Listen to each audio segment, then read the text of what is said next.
Vincent Pavanello, bonjour. Bonjour. Vous êtes membre du réseau d'experts du think tank Génération Libre et vous publiez avec Romain Rivaton un ouvrage titré L'immobilier de demain, la real estate des rentiers aux entrepreneurs, publié aux éditions Duno et préfacé par l'ancien patron d'Unibail de Rodamco, Guillaume Poitrinal. Alors juste en préambule, peut-être pour préciser, qu'est-ce que la real estate ? Alors la real estate, c'est d'abord un nom, et donc c'est la contraction de real estate qui veut dire immobilier en anglais et tech.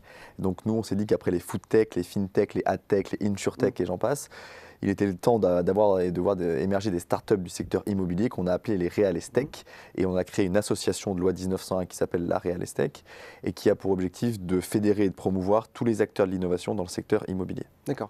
Alors, dans votre livre, vous dépeignez un secteur de l'immobilier plutôt statique, mais on pourrait penser, et vous le déplorez en fait, que ce secteur de l'immobilier soit trop statique, mais on pourrait penser à la base que l'immobilité de l'immobilier, c'est un peu la première vertu, l'immobilier, puisque c'est à la fois un secteur qui ne délocalise pas, d'une part, et d'autre part, c'est un secteur, quand on achète de l'immobilier, c'est une sorte d'assurance tout risque pour sa retraite en fait. Alors quand on dit que le secteur est immobile, c'est qu'il ne génère pas de gains de productivité. Autrement dit, il est étanche à la révolution numérique et aux gains de productivité qui devraient en découler. À mon avis, pour trois raisons qui ne sont pas exhaustives. La première, c'est que l'immobilier, ce sont des marchés qui sont très locaux. Il y a très peu de promoteurs allemands en France, il y a très peu de promoteurs français en Allemagne. Donc forcément, les bonnes idées et l'innovation passent plus difficilement les frontières. La deuxième raison, c'est que c'est un secteur qui est très régulé. La loi Hoguet, par exemple, pour les agents immobiliers, toutes les normes qui entourent la construction. Et on sait que l'innovation, elle a plus de mal à se frayer un chemin quand il y a beaucoup de réglementation. Et la troisième raison, c'est que l'expérience immobilière, elle n'est pas très fréquente. Par exemple, j'achète un bien tous les 10 ou 15 ans. Je change de syndic tous les 3 ou 4 ans. Je fais construire, etc., etc. Et donc, les gens sont, j'allais dire, plus indulgents et acceptent une qualité de service qui est un peu moindre.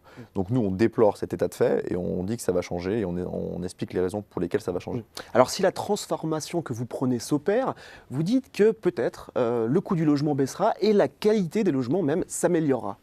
Alors oui, c'est l'objectif. Ce qu'on voit dans les économies au fur et à mesure qu'elles se développent, c'est que, pour le dire simplement, on dépense de moins en moins d'argent dans la nourriture et de plus en plus dans la santé, dans l'éducation.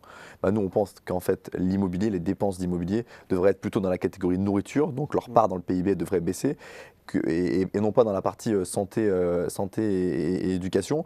Or, c'est pas ce qu'on voit. En fait, le poids de l'immobilier dans toutes les économies développées est entre 16 et 18% du PIB. Et comme le secteur ne fait pas de gain de productivité, son poids dans l'économie augmente. Et nous, ce qu'on dit, c'est qu'avec un certain nombre de transformations, à la fois dans le financement de l'économie, dans la construction, l'immobilier, c'est du capital et du travail. C'est une fonction de production, somme toute classique. Du capital moins cher, notamment à travers le crowdfunding, mais avec d'autres innovations. Du travail, donc la construction moins chère, et en fait, on peut imaginer que la construction et que le prix de revient de l'immobilier soit moins cher. Et la deuxième vertu à attendre, c'est une plus grande fluidité du marché, c'est-à-dire louer, acheter, vendre, faire rénover de manière beaucoup plus simple, de manière beaucoup plus transparente.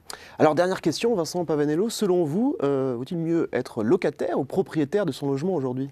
La réponse aujourd'hui, étant donné le niveau très bas des taux d'intérêt, c'est plutôt il faudrait effectivement s'endetter et devenir propriétaire.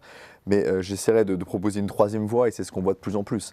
Les gens veulent toujours être propriétaires. Et c'est même le cas pour les voitures. On a dit il y a quelques années que les millennials, les fameux millennials ne voulaient plus être propriétaires de leur voiture. Si on regarde les taux de propriété, même en Californie, en fait, les gens qui ont 30 ans aujourd'hui ont autant de voitures par habitant que leurs parents. Et on a dit la même chose pour l'immobilier. Et en fait, non, les gens résistent bien. La transformation, c'est que les gens sont prêts à être propriétaires et non occupants. Pour le dire autrement, je veux bien être locataire à Paris parce que demain, je peux être muté à Londres ou à Berlin. Par contre, j'achète un Pinel à Nantes.